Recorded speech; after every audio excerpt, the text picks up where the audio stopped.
I mean, it's another tough game. It's 4 in a row we've had come down to the wire. We're coming off a hard fought win. Wednesday against Auburn, A&M made us fight hard for this one, which we expected. And we just didn't quite have enough. I mean, they were ready to go and we weren't. We can't keep coming out of the gate, getting down double digits in the first half. I think there's 3 straight games we've been down double digits in the first half. I thought our effort was decent. We just too many turnovers, couldn't make a shot. Too many mistakes on defense. They came ready to play. It turned out to be a great game for the fans, but a lot of things we didn't do well. We fouled them too much, turned it over 18 times. They went 27 to 28 at the free throw line. It's not a recipe for a win. So we're going to get our guys refocused. We're still the #1 seed for the SEC tournament. We bounce back and be ready to play on Friday.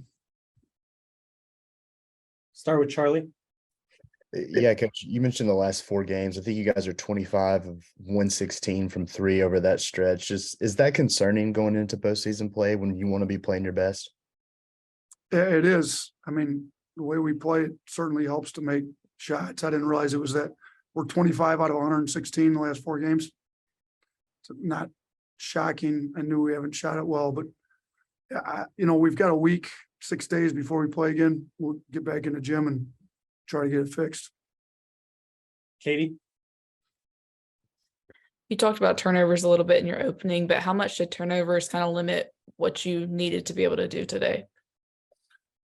A lot. I thought we played passive because we turned it over. Their press slowed the game down. It's not how we want to play. Then when you turn it over, you start to play even more passive, which, is kind of a snowball effect. I thought Quinterly got us going there in the second half.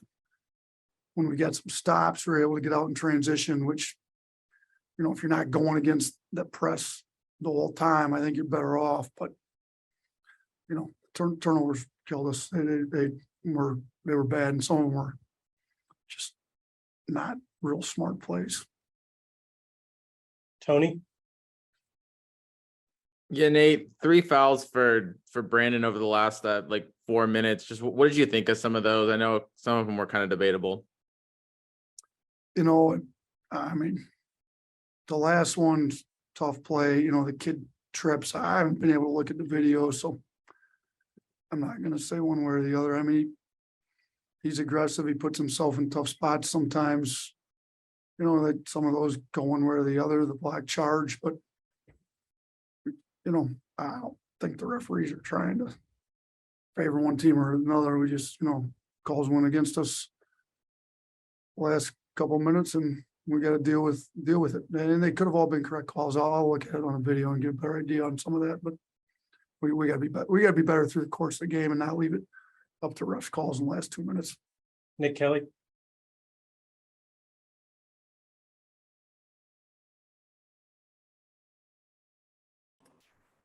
Yeah, Nate, you talked about the slow starts, and that's nothing new. Why have you guys been able to snap out of that, and what kind of needs to change in the postseason to make sure that doesn't continue? I mean, we've got a tough, resilient group that even when they get down, then we can still kind of get it back together. I don't think we're aggressive enough on offense. We're turning the ball over too much early. If we had the exact answer, I'd try to fix it. I'm not sure, but we're going to talk about it and see if we can. The coaching staff's got to do a better job getting our guys ready to play out of the gate too. I mean, sometimes they settle in and start to play better through the game. We've got to figure out a way to get them more prepared at the beginning. We've been struggling on both sides of the ball. Really, offensively, it's been a major problem, though. We think the last 2 games we've had 2 and 3 points after the first media timeout, which is not how we want to be playing. So we've got to do a better job prepping them with how to attack, what they're going to do defensively, start the game. Last one, Charlie. Yeah, Coach, you briefly mentioned how you guys have a little bit of a longer break before you play another game. Is that maybe kind of a welcome side to get a little bit of rest and also be able to clean some things up?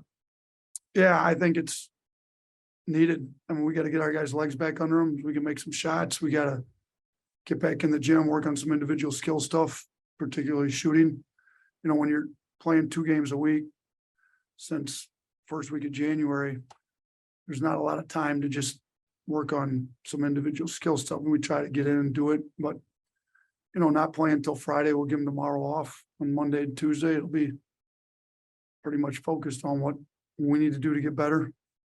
You know, our player skill level, shooting, some execution stuff on offense, take care of the ball, and then start to focus in a little bit more on what the options would be. You know, the 8-9 games after today, we'll figure out what all the different options would be, you know, as far as who's playing in the 8-9 game, who we'd play the winner of. So yeah, the 6 days before we play games needed at this point.